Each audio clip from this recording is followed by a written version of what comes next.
This week on Spoke TV, a new variation of lice is more resistant to common treatments. The drug that inhibits it binds to those proteins in a very specific place and prevents them from functioning. Learn how to treat super lice.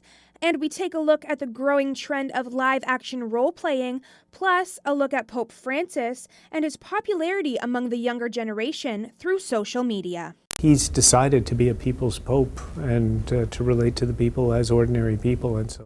Hi, I'm Sarah Schilling. I'm Robert Hoff, and this is Spoke TV, your source for local weekly news produced by second-year journalism broadcast students from Conestoga College. Last week, Waterloo Regional councillors voted on the light rail transit system, a topic that's been on many councillors' agenda for quite some time now. Adam Rochon reports from inside the council chambers and brings us the final decision. Waterloo Regional Council has voted to award a $532.1 million contract to GrandLink to build Stage 1 of the region's light rail transit project. Councillors voted 11-4 to finalize contracts that will run trains 19 kilometers from Conestoga Mall in Waterloo to Fairview Park Mall in Kitchener by 2017. This is the biggest transformational decision and one of the greatest financial commitments in the region's history. Chief Administrative Officer of the Region of Waterloo, Mike Murray, explains the significance of this project. It's exciting to get to this point. It's gratifying. It's a big milestone to get to the point where we're awarding a contract to design, build, finance, operate, maintain the system. We still have a lot of work to actually get from here to, implement it and build it, but this is a major milestone. Not everyone feels included on this decision. Despite the optimism in the chamber, it was very obvious that Cambridge Mayor Doug Craig didn't quite believe in the timing of this particular technology. Well, I'm not happy about any of it. I think it's a very poor decision on behalf of for the region in terms of a technology in Kitchener-Waterloo, way ahead of its time, doesn't have the capacity in terms of ridership, and leaving another community completely out. Although Cambridge feels alienated, other councillors demonstrated the need to protect the interests of taxpayers and that they will ensure the success of the project. For Spoke TV, I'm Adam Rochon. Head lice is something many parents have to deal with when it comes to their children. New studies show that there could be a new strand of bigger, badder, and buggier insects invading your scalp. Kristen Van Eck tells us more. As if lice weren't bad enough, a new form of bug is taking over, known as super lice. New research published in the Journal of Medical Entomology shows that 99.6% of lice have already grown resistant to over-the-counter treatments. Dr. Brian Dixon, a professor of biology at the University of Waterloo, explains how the nerves in lice affect their ability to resist certain treatments. So the nerves work with proteins that go through the membranes of the cells in the nerve system, and it lets ions go in and out. The drug that inhibits it binds to those proteins in a very specific place and prevents them from functioning. 99% of lice don't have these nerves, but once they die off, the 1% repopulates and forms a super lice colony. There are an estimated 2.4 million cases of lice per year in Canada. Dale Ann Ernewine runs a nit and lice removal business through her home on Blackhorn Drive called the Cootie Catcher. Ernewine has been treating lice for many years now and says that their treatment has been the same because it concentrates on smothering the lice. She explains what to look for when searching for this bug. You want to look for viable eggs, which are always brown in color. Most people think that they need to find something white on the hair, and viable lice and viable nits are not white. They're always brown. The only way to eliminate lice is to manually remove them. For Spoke TV, I'm Kristen Van Eck. Although there are many controversies still surrounding the ethics behind the Roman Catholic Church, Pope Francis has put forth a strong effort to change the views surrounding the religion. With more on this story, here's Caitlin Mackenzie-Keys. It's been a year since he stood on the Vatican balcony and became the 266th Pope of the Catholic Church. And what a year it's been. Pope Francis has already become an icon in just a year, with increasing mass participants, being named Time Magazine's Person of the Year, and nearly 4 million Twitter followers. This Pope has attracted the media like no other before. He's been able to connect with the younger generation, as religious studies professor David Seljek explains. He's decided to be a people's pope and to relate to the people as ordinary people, and so that immediately makes him more accessible. And then his other ideas, his other approaches through media, where he's given newspaper interviews, even with secular newspapers, so not official pronouncements. The Pope has even drawn the interest of people who are not part of the Catholic community. I think that he focuses on current issues rather than focusing on the laws that the Catholic Church has always stood behind, which seem incredibly outdated compared to the way that everybody thinks now. Seljak says the Pope is transforming the way the governmental structure of the Vatican operates. It's no longer kind of the old boys club, it's kind of the new old boys club, which is to say one that's a little more, again, open to the world and open to new ideas. But will the People's Pope continue his positive influence on the Catholic Church? Only time will tell. For Spoke TV, I'm Caitlin Mackenzie Keys. With digital downloads and online music sales growing, we take a look at how this affects local stores. LARPing, or live action role-playing, is a trend that's becoming more and more popular, with plenty of participants all over the world suiting up and taking action. Cale Walters takes a look at a group of local LARPers and gives us more insight into this subculture. For many people, their weekends consist of reading a book, playing video games, or playing sports. For some, though, weekends mean sewing and meeting up to go on an epic quest. Live-action role-players, also known as LARPers, are starting to become more famous in pop culture, with movies like Unicorn City showing up and music videos by bands like Red Fang. It's hard not to take notice. And there is a lot of work that goes into LARPing to be ready for battle. From character creation to costumes, a lot of detail goes into it. Even the weapons are specially made, with some online stores specializing in LARP weapons and gear. And depending on your character, you could find yourself wearing an outfit that is totally out of this era. Currently in Canada, there are several LARP groups, with one of the biggest in Ontario being Underworld LARP. Nikki Wong Ken does leather work and is avid about costume design. Curtis, who's wearing full steel armor, which is more expensive in-game. And we have a lot of characters who like to work in, who like the steel because it's worth more armor points, and so it makes them a tougher character, which is good when you're fighting the undead. Historically, LARPing as it is known today started in the 1970s, with some influence from Dungeons & Dragons and origins in war reenactments. Carlos Remedios, a D&D player, feels that playing these sorts of fantasy games have helped him outside of the game. When you're playing a D&D or Pathfinder campaign, it requires you to think on your feet, especially if you're the dungeon master, the person who's pretty much running the whole show. It requires you to think quick, be witty. And he's not the only one that shares that opinion. Media Foundations professor Tom Bishop believes that a little creativity is beneficial for good work ethic, even though it can be difficult getting adults and students to express themselves creatively, and uses art as a learning tool.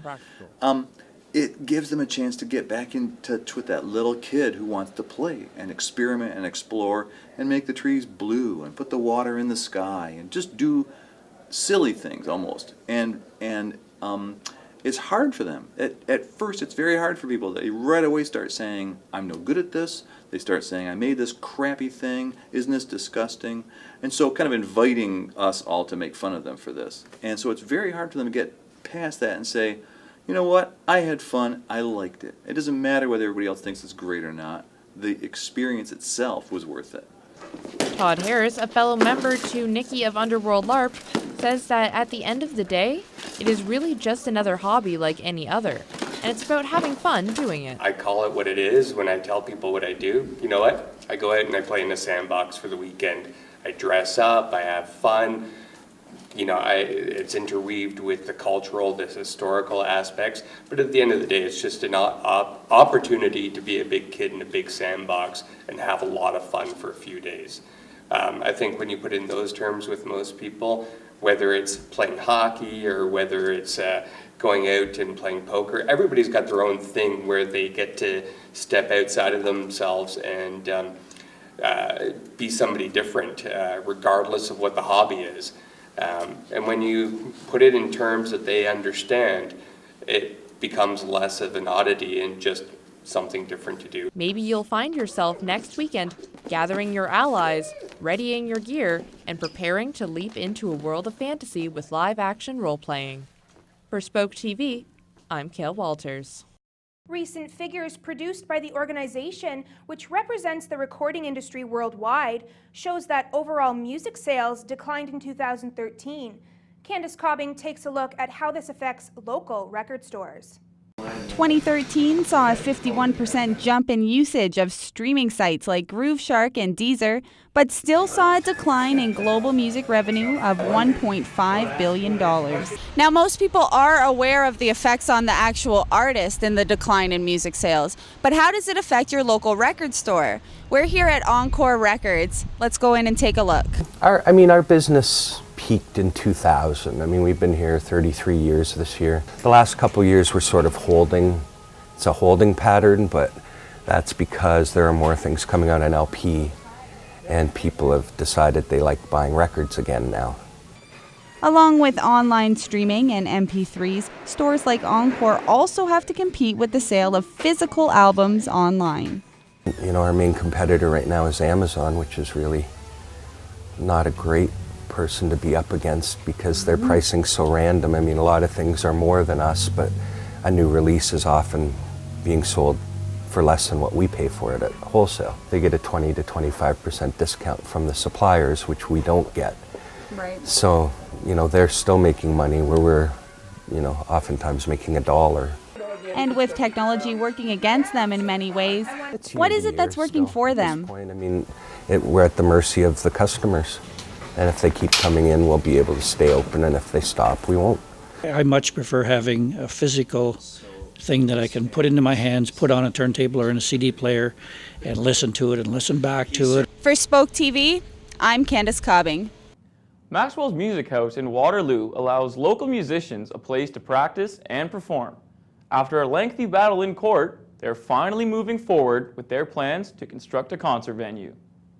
Earlier this year, Maxwell's Music House was finally given the thumbs up to move forward with their project to transform Dooley's Pool Hall into a concert venue. After months of delays and legal fees, the Ontario Municipal Board dismissed an appeal made by the Lexington Park Real Estate Capital with concerns about parking and property damages to nearby tenants. The newly dubbed Maxwell Concerts and Events were originally planning to open their doors back in September, but have had to reschedule to the start of summer.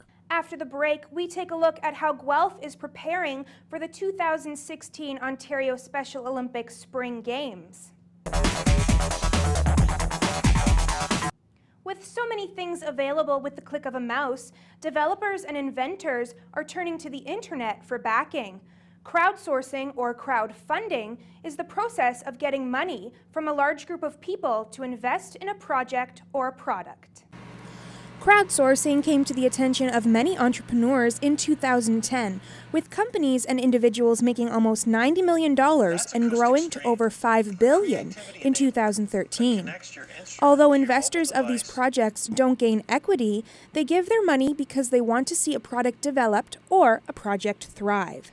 With many websites like Kickstarter, Indiegogo, and GoFundMe all growing in popularity, it seems crowdsourcing isn't going anywhere. Musical anedonia is a medical condition where those who experience it have the inability to gain pleasure from listening to music. Kale Walters takes a look at this rare situation. Is it possible for some people to just not like music? According to a new study, 2% of the population is affected by a condition known as musical anedonia. This condition is the inability to find pleasure in activities that are typically found pleasurable, such as listening to music. Music has been integral to human culture since the beginning, with some artists uniting masses. And since the boom in technology, people have access to all kinds of tunes. Haley Mert, a student at Conestoga College, explains why, although having not been diagnosed with this condition, why she doesn't care for music. I can appreciate that someone's taken the time to put it together, and I guess it's hard to do. I wouldn't be able to do it, but it doesn't save my life or make me feel a certain way at all. I could pretty much just go without it. And for some people, like fellow student and musician Zoe Ross, this is a hard opinion to believe. I think everyone does like music in some way. It's even your circadian rhythm and your heartbeat all comes down to it. For most, though, music really has the ability to strike a chord. John Howell, a local musician, explains why music has impacted his life. Music for me can be, it's a very personal thing, so I can relate a lot to my life towards a song, and it can be cathartic. I find a lot of catharsis.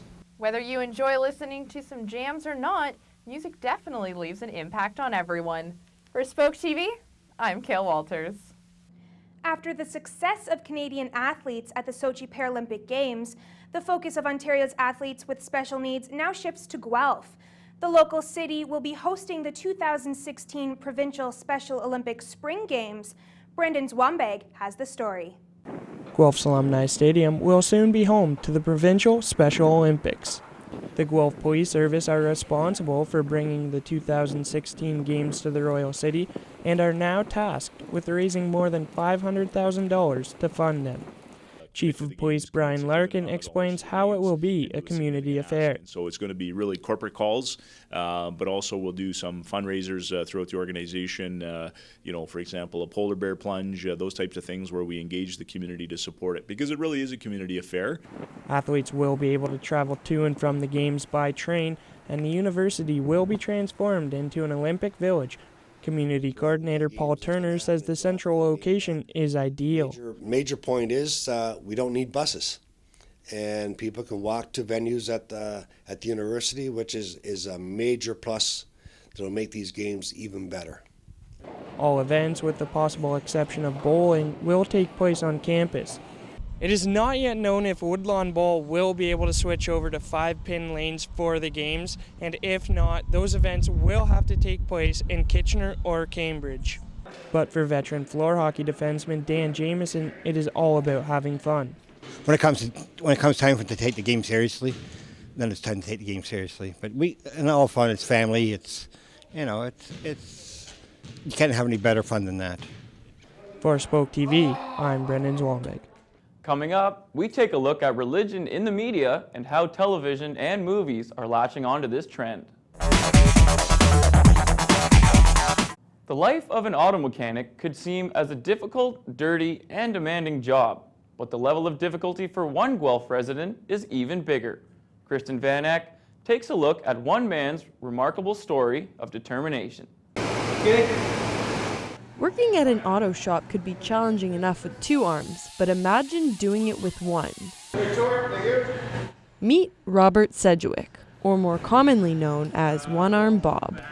Bob has been working at Jiffy Lube for 3 years and 9 months now and can perform all the tasks required to be a technician, regardless of his lack of limb. I don't really know why I was born without an arm. I was adopted, so that kind of plays a role in the whole mysticism, because I don't know any of the information. Bob has requested the information, but hasn't gotten any answers. I don't know if it was drugs, if it was, there was thalidomide, the morning sickness pill. I'm pretty sure I was too young for that anyways, but I don't really know. Bob's best friend Shane Monahan says that he often forgets that Bob is missing an arm. There are many times when I do things that like, dude, let's play this video game. And he's like, dude, come on, I can't. And although he's missing an arm, Bob still finds a way to perform everyday tasks. People ask me, how do you do things with 1 arm? My simple answer is, how do you do it with 2? Bob can zip up his jacket, fold laundry, tie his shoes, and chop vegetables. So working as a technician for Bob isn't as difficult as some might think. But before he was working at Jiffy Lube, Bob's financial situation wasn't as stable. Well, we were fresh students, we had no money, and we lived in Toronto. Toronto's crazy expensive to live there, so we had to move back to where it was safe and where, family is, where what right? And Guelph was that. After him and his wife moved back to Guelph, Bob began seeking out various ways to make a bit of cash. We made rent, and we survived. but maybe not in the greatest ways, maybe not ways we want to talk about it, but we got by. To generate extra money in those times of little income, Bob was performing at venues like bars, festivals, and parties. I performed a lot of sideshow, but I also did a bit of dumpster diving. You'd be amazed at what people throw out, basically. And I was taking their leavings, really. So I applied everywhere and anywhere, and I found out 2 of my buddies were working at a Jiffy Lube, so I applied there. Now, some of our management was a bit worried at the time that he wouldn't be able to keep up with the technical work. But that didn't stop Bob. He has a drive where it's like, if you can do it, I can do it. Or I'll figure out a way to do it as good, if not better than you. Right from the go, he proved them all wrong. There's some things that we may be faster at, but he's a fully certified staff member, which means he has to prove that he can do everything. He knew he was different from the beginning. So he knew that what was normal was not him. And because of that, Bob didn't stop at mediocre. Bob is very energetic. He's very, very good with our customers. And even when it comes to technical stuff, he still keeps up with any of my techs, so. And in the end, Bob isn't upset about his lack of limb. My father always told me, if you want something, go get it. And the only way to get remembered is do something different. That's basically it. Embrace it. Yeah. I've never seen anyone embrace it like Bob has. The truth is, if I had the option to have another arm, I'd probably be worse off with it. For Spoke TV, I'm Kristen Van Eck. After the success of the History Channel's miniseries, The Bible, we check in with what's new on the big screen as Alicia Van Mayen takes a look at religious content in television and in film. Hollywood has finally found out what the music industry has always known. Christian content makes money. And now they're running with it. Last year, the television adaptation of the Bible hit the History Channel. 13.1 million televisions tuned in, making it the most viewed cable episode in 2013, beating out Game of Thrones, The Walking Dead, and Breaking Bad. Is not myth. The producers went on to make The Son of God, a film that came out on February 28th and has so far grossed $41.5 million. But now it has competition. The next Bible-based film is Noah, which will release March 28th. Russell Crowe stars as Noah, a man who has a dream from God that the world will flood and he needs to build an ark. Jennifer Connelly stars as a steadfast wife who encourages him throughout the build. The adaptation also stars Emma Watson as his daughter-in-law and Sir Anthony Hopkins, who plays Noah's grandfather, Methuselah. But one more film will come out in 2014. The story of Moses is set to hit the silver screen in December with the movie Exodus. It stars Christian Bale as Moses, Aaron Paul as his successor Joshua, and is directed by Ridley Scott. Critics will be keeping a close eye on both these films. For Spoke TV, I'm Alicia Van Mayen. That's all for this week. For Spoke TV from Conestoga College, I'm Robert Hoff. And I'm Sarah Schilling. For more news and information, visit spoketv.ca.